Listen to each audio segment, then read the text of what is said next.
बिस्मिल्लाहिर्रहमानिर्रहीम। आज रियासत तेलंगाना के मुस्लिम मसाइल पर और फिर हमारे शहर हैदराबाद के मेंबर ऑफ़ पार्लियामेंट ने कुछ बातें कही हैं गुज़िश्ता 2-3 दिन में, और मुस्लिम मसाइल का ज़िक्र उन्होंने किया है कि भाई माइनॉरिटी फाइनेंस कॉरपोरेशन से लोन क्यों नहीं दिए जा रहे हैं, सेक्रेटेरिएट बन गया, मस्जिद क्यों नहीं बनी, बंजारा भवन बन गया, इस्लामिक कल्चरल सेंटर क्यों नहीं बना, और बहुत सारी समझिए के बातें। और फिर किसी ने याद दिलाया मेट्रो ट्रेन, तो उन्होंने कहा हाँ मेट्रो ट्रेन भी है। तो ये सवालात बहरहाल आज गुज़िश्ता 9 साल से नहीं किए गए, आज इंतखाबात के करीब ये सवालात किए जा रहे हैं।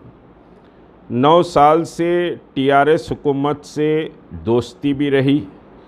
टीआरएस के चीफ मिनिस्टर के चंद्रशेखर राव ने भी बार बार कहा कि हमारा अलायंस है मजलिस इत्तेहादुल मुस्लिमीन से, और फिर मजलिस इत्तेहादुल मुस्लिमीन के सदर ने भी ये कहा कि चीफ मिनिस्टर बहुत अच्छे आदमी हैं, मैं उनका साथ मरते दम तक नहीं छोड़ूंगा। और फिर फ्लोर लीडर ने हाउस पर ऑन रिकॉर्ड ये बात कही, आपका मकाम तो चीफ मिनिस्टर नहीं बल्कि आपका मकाम तो मुल्क के प्राइम मिनिस्टर का मकाम है और आपको उस मकाम तक जाना चाहिए।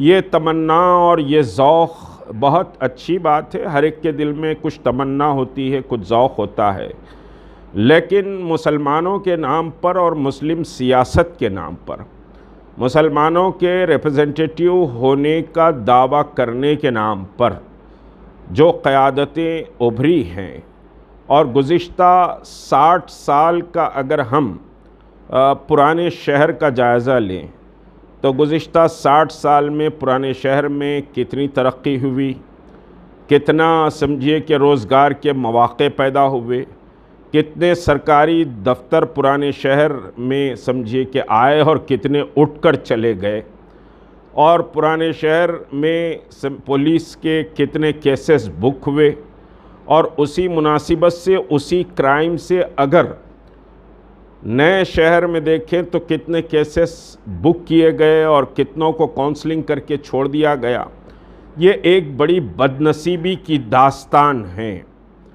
और फिर अभी मेंबर ऑफ़ पार्लियामेंट ने कहा कि भाई हुकूमत से पूछना मेरा हक़ है, मेरा इख्तियार है, उसको कोई नहीं छीन सकता। बेशक उम्मत ने आपको सवाल करने का और मसाइल को हल करने का इख्तियार कुल्ली सियासी तौर पर दिया है, और गुज़िश्ता 9 साल में आपने क्या क्या हासिल किया और क्या क्या खोया, एक अजीम दास्तान है। मसला यह है कि आपने यादाद्री मंदिर का भी ज़िक्र किया, तो यादाद्री मंदिर का जब आपने ज़िक्र किया तो खुदारा आप 9 साल में कितने बार चीफ मिनिस्टर से समझिए ये मतालबा किया कि मसाजिद की शहादतें क्यों हो रही है। मसाजिद को बजट की बात नहीं कर रहा हूँ, क़ब्रस्तानों की ज़मीनात की बात भी नहीं कर रहा हूँ, लेकिन क्या आपने ये सवाल किया कि सेक्रेटेरिएट की मसाजिद क्यों शहीद कर दी गई, जबकि उनका तारीख़ी एक रिकॉर्ड है, और वो ज़मीन जो सेक्रेटेरिएट में मसाजिद तामीर थी वो ज़मीन तेलंगाना हुकूमत की जागीर नहीं थी, वो अंडर वक्फ़ आती, वो समझिए कि मुसलमानों की, खालिस मुसलमानों की मिल्कियत थी। तो आप हुकूमत के नशे में हमारी मसाजिद को शहीद कर दिए, लेकिन खुदारा उम्मत ये समझिए कि साहब जवाब इनसे पूछे कि ये चीफ मिनिस्टर ने ट्वीट किया कि डबरीज गिरने से मस्जिद का एक पोर्शन शहीद हुआ है, उसको बना दिया जाएगा। उसके जवाब में मजलिस इत्तेहादुल मुस्लिमीन के सदर ने वेलकम ट्वीट किया, ऑन रिकॉर्ड मौजूद है। जब दोनों मसाजिद शहीद हो गई थी तहरीक मुस्लिम शब्बान मुस्तक़ल समझिए कि पुकार रही थी कि मसाजिद शहीद हो गई, और फिर उसी रात को, जिस रात को मालूम हुआ कि मसाजिद शहीद हुई, तो मगरिब को ही मैंने एक वीडियो पैगाम जारी किया कि इस पर हम खामोश नहीं बैठेंगे, इस पर हम लड़ाई लड़ेंगे। लोगों ने कहा कि चीफ मिनिस्टर से मुलाकात की जाए और उनसे सामने बात की जाए। मैंने कहा कि चीफ मिनिस्टर जानते हैं कि मसाजिद शहीद हुई हैं, तो हम उस चीफ मिनिस्टर से सड़क पर बात करेंगे, हम जाकर कोई दरख्वास्त पेश नहीं करेंगे। और ये हमारा स्टैंड समझिए कि मजबूती से था। हालांकि बाज़ उलमा ने मीटिंग में ये कहा कि आपका ये फ़ैसला गलत है। मैंने कहा कि चीफ मिनिस्टर जानता है मसाजिद शहीद हो गई, हम जाकर भीख नहीं मांगेंगे, हम सड़कों पर इस मसले को तय करेंगे। चुनाचे हमने 1 मिलियन सिग्नेचर कैंपेन चलाई, मुख्तलिफ मसाजिद में दुआइया इज्तिमात हुए, मसाजिद के सामने फ्लैश प्रोटेस्ट हुए, मुख्तलिफ चौराहों पे फ्लैश प्रोटेस्ट हुए, हत्ता कि मैंने कॉल की कि सब सेक्रेटेरिएट मसाजिद में नमाज अदा करने के लिए चलें, तो 3 किलोमीटर तक पुलिस छावनी बना दिया गया था, लेकिन अल्लाह ने हमको पहुंचाया। 2 दिन हम अंडरग्राउंड रहने के बाद सड़क पर समझिए कि नमाज अदा करे, उसके बाद हुकूमत होश में आई। तो ये समझिए कि एक तारीख़ है। पुराने शहर से ये 60 साल के दरमियान पासपोर्ट ऑफिस चले गया, कमिश्नर ऑफिस चले गया, बल्दिया ऑफिस चले गया, और मरकज़ी दूसरे ऑफिसर्स सब नए शहर को मुंतकिल हो गए, लेकिन अल्लाह माशाअल्लाह इस पर कभी कोई बात नहीं की गई। पुराने शहर कितना तरक्की करा, या फिर तेलंगाना के मुसलमानों की किस कदर नुमाइंदगी की गई, वो समझिए कि तेलंगाना का मुसलमान अच्छी तरह जानता है।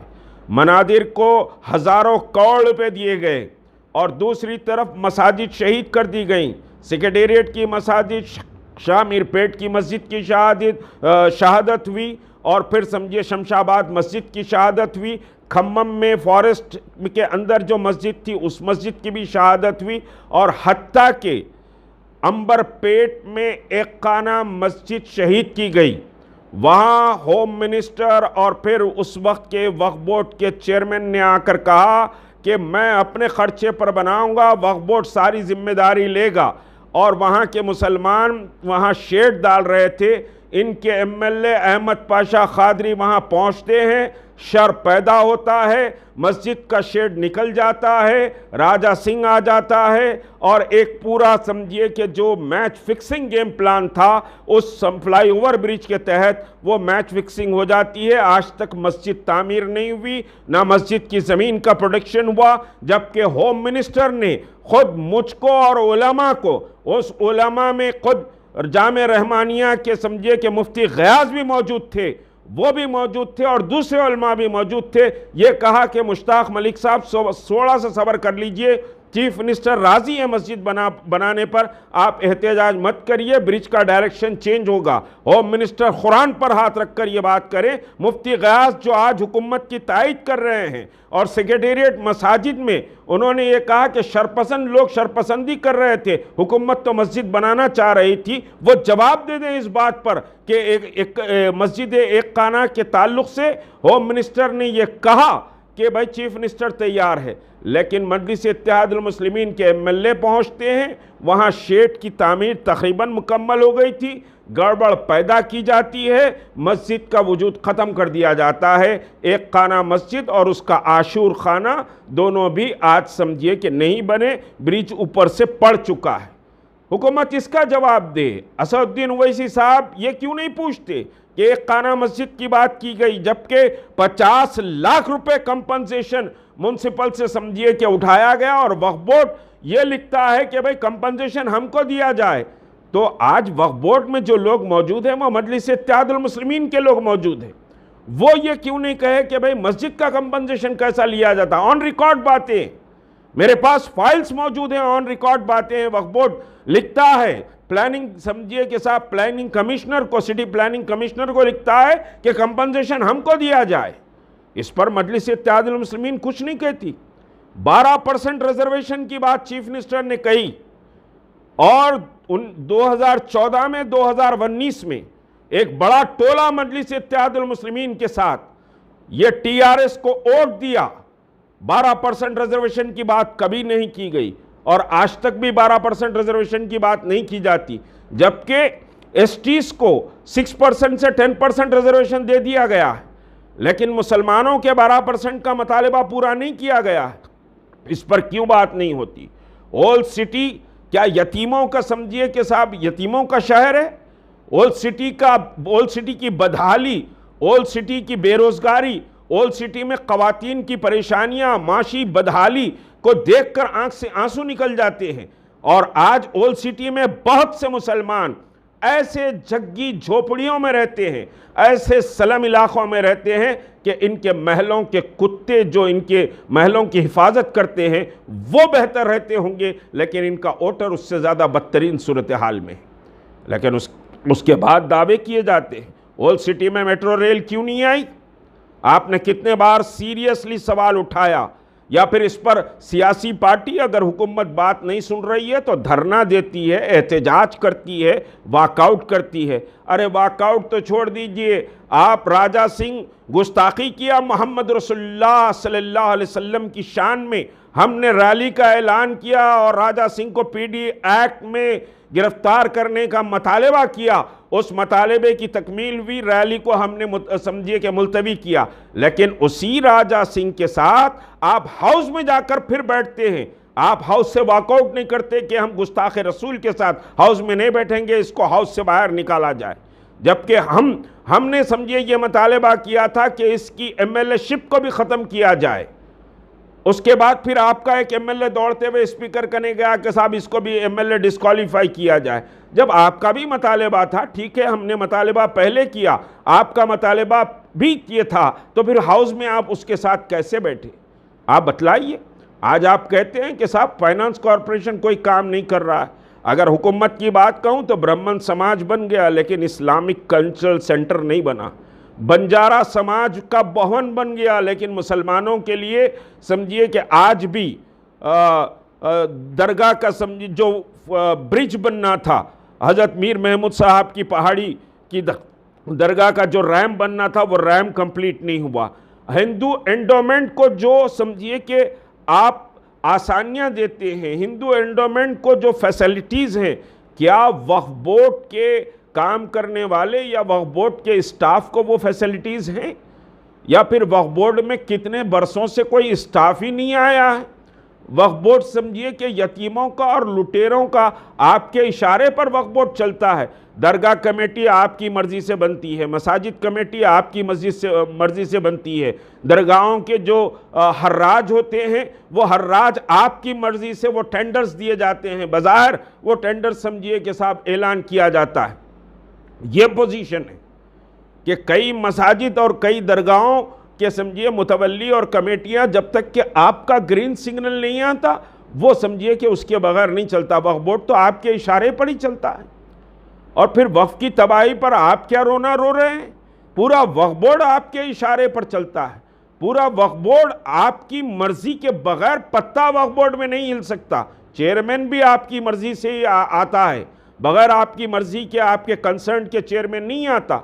उर्दू एकेडमी, उर्दू ज़बान दूसरी ज़बान, उर्दू को बर्बाद कर दिया गया तेलंगाना के वजूद में आने के बाद। खाली नारे लगाए गए उर्दू ज़बान। अभी समझिए कि तेलंगाना के 10 साल मनाया गया तासीस का, उसमें लफ्ज़ उर्दू का कोई इस्तेमाल नहीं हुआ। इस पर आपने कितना एहतजाज किया, इस पर आपने कितनी बात की, कितना लोगों को समझिए कि बतलाया। ये सब तमाशे हैं, ये तमाशे समझिए कि ख़त्म होने चाहिए। ये समझिए कि और फिर पुराने शहर की जो मुस्लिम ख़वातीन हैं, उन मुस्लिम ख़वातीन के ताल्लुक़ से कोई मबसूत प्रोग्राम आपके पास नहीं है। बेरोज़गारी के ताल्लुक़ से कभी हुकूमत को आपने कोई प्रोग्राम नहीं दिया। आज मुसलमानों की माशी तालीमी बदहाली का क्या आलम है, और रियासत में आहिस्ता आहिस्ता मुस्लिम कल्चर तबाह कर दिया जा रहा है। पूरा मुस्लिम कल्चर तबाह कर दिया जा रहा है। अच्छा भाई, ओवरनाइट चीफ मिनिस्टर ने वक्फ बोर्ड ऑफिस को ताला डाल दिया, वक्फ बोर्ड के रिकॉर्ड रूम को। आपने समझिए कि तालियां बजाई, बहुत अच्छा किया, बहुत अच्छा किया। हिंदुस्तान की तारीख में ऐसा नहीं हुआ। लेकिन उसकी क्या फाइंडिंग आई, क्या उसके फ़वाइद हुए, कितनी जायदादें बचाई गई, आज तक ताला पड़ा हुआ है वक्फ बोर्ड के रिकॉर्ड सेक्शन को। अरे इससे ज़्यादा ज़नख़ापन और सियासत में क्या हो सकता है कि तुम एक वक्फ बोर्ड का ताला तक नहीं खुला सके। हुकूमत में समझिए इफ्तार पार्टी में जाके मुंह में खजूर खा लेना और फिर मसाजिद में अपने लोगों को 2-2 लाख रुपए, 1.5 लाख, 1 लाख रुपए जो खाने के, और फिर फट्टे चिंदियों बांट देकर कहना कि भाई ज़बरदस्त है, क्या है, एक बिरयानी में पूरी कौम को बेच देना चाह रहे हैं। एक खजूर खाकर कौम को समझिए बतला रहे हैं कि भाई बहुत अच्छा चीफ मिनिस्टर है। मुसलमानों को क्या मिला 9 साल में, आप बतलाइए। मुसलमानों को और पुराने शहर के लिए आपने 9 साल में क्या हासिल किया? एक चीज बतला दीजिए कि पुराने शहर के लिए हमने ये हासिल किया, पुराने शहर में ये डेवलपमेंट किया गया, ब्रिज बन रहा है या रोड बन रही है, यह कोई बड़ा कमाल नहीं है। तालीमी पसमानदगी और माशी पसमानदगी को ख़त्म करने के लिए कितने इंडस्ट्रीज आए, कितने लोन्स बैंक से मिले, कितने समझिए खुद रोजगार स्कीमात पुराने शहर में या तेलंगाना के वो समझिए डोमिनेटेड मुस्लिम डिस्ट्रिक्ट्स में दिए गए, आप बतलाइए। आप समझिए कि सच्चर कमेटी की रिपोर्ट की बार बार बात करते हैं, सुधीर कमीशन की बात क्यों नहीं करते? सुधीर कमीशन की रिपोर्ट की बात क्यों नहीं करते? सुधीर कमीशन की रिपोर्ट चिल्ला कर कह रही है कि तेलंगाना में मुसलमानों का क्या हाल है, उनकी तालीमी पसमानदी। हत्ता कि सुधीर कमीशन ने अपनी फाइंडिंग में यह तक कहा कि जो मुस्लिम समझिए कि गवर्नमेंट जॉब करते हैं, जिनको प्रमोशंस मिलना चाहिए, उसमें भी डिस्क्रिमिनेशन है। उस डिस्क्रिमिनेशन को ख़त्म करने के लिए कमेटी बनानी चाहिए। आपने कभी आवाज़ उठाई? कभी मुस्लिम एम्प्लॉयज़ के ताल्लुक़ से आपने कहा? कभी मुसलमानों के मईशत के ताल्लुक़ से कुछ कहा? आज लोग सिसक रहे हैं, आज लोग बिलक रहे हैं। दूसरी तरफ पुराने शहर को आपने बर्बाद कर दिया। वो पुराना शहर जिसकी खुददारी, जिसकी दीनी हमीयत, जिसकी दीनी गिरत और जिसका एक अपना वक़ार था, वो सबको आपने बर्बाद कर दिया। आज पुराना शहर सूद का अड्डा बना हुआ है। आज पुराना शहर समझिए कि ड्रग माफियास यहाँ पलते हैं। ड्रग्स समझिए कि मुख्तलिफ शक्लों में नशावर चीज़ें नौजवानों को और फलां को मुहैया की जा रही हैं। आज समझिए जुव्वे का अड्डा पुराना शहर बन गया है। मेरे आंसू निकल जाते हैं। प्रोस्टिट्यूशन के भी बहुत सारे मकामात पुराने शहर में एंटरटेन किए जा रहे हैं, और ये सब उस वक्त तक नहीं हो सकता तब तक कि पुलिस खामोश ना बैठे और इसको सियासी सरपरस्ती हासिल ना हो, सियासी सरपरस्ती हासिल ना हो। आप बोधन में जाकर शकील के खिलाफ बात कर रहे हैं और फिर ये कह रहे हैं कि वो जो इंस्पेक्टर है उसको साउथ जोन भेज दिया जाए। तो साउथ जोन के जो पुलिस ऑफिसर्स हैं, क्या पुराने शहर से नशे की लानत को ख़त्म करे? आहिस्ता आहिस्ता बढ़ते हुए पुराना शहर नशे की लत में डूब रहा है। नशे की वजह से कई मर्डर्स हो रहे हैं, नशे की वजह से कई माँ बाप अपने बच्चों से परेशान हैं। और ये सूरत हाल क्यों आई? क्योंकि कोई समाजी काम, कोई मजहबी काम, कोई दीनी तहरीक, कोई इस्लाही तहरीक आप पुराने शहर में आगे बढ़ने नहीं देते, इस वजह से कि आप लोगों को मुख्तलिफ नशों में मुब्तला रखना चाहते हैं। सूद का सबसे बड़ा कारोबार, अभी एक रिपोर्ट आई, एक प्राइवेट ऑर्गेनाइजेशन की रिपोर्ट आई कि सूद का लेन देन और सूद पर सबसे ज्यादा डिपेंडेंट ओल्ड सिटी के मुसलमान हैं। कहां बात कर रहे हैं कि साहब हमारी क़यादत इतने साल की ये है, ऐसे है। अब उसके बाद पॉलिटिकल तमाशा समझिए आप रचने जा रहे हैं। जिस केसीआर के साथ आप हनीमून मनाए 9 साल और मुसलमानों को तबाह बर्बाद किया, मुस्लिम इदारों को तबाह बर्बाद किया इन 9 सालों में, अब उसके बाद आप निकल कर कुछ केसीआर की मुखालिफत फलां और केसीआर की आशिकी तो बिल्कुल आया और समझ में आ रही है कि बीजेपी के साथ है। और बीजेपी के साथ 3 तलाक पर केसीआर ठहरा रहा, 370 पर केसीआर ठहरा रहा।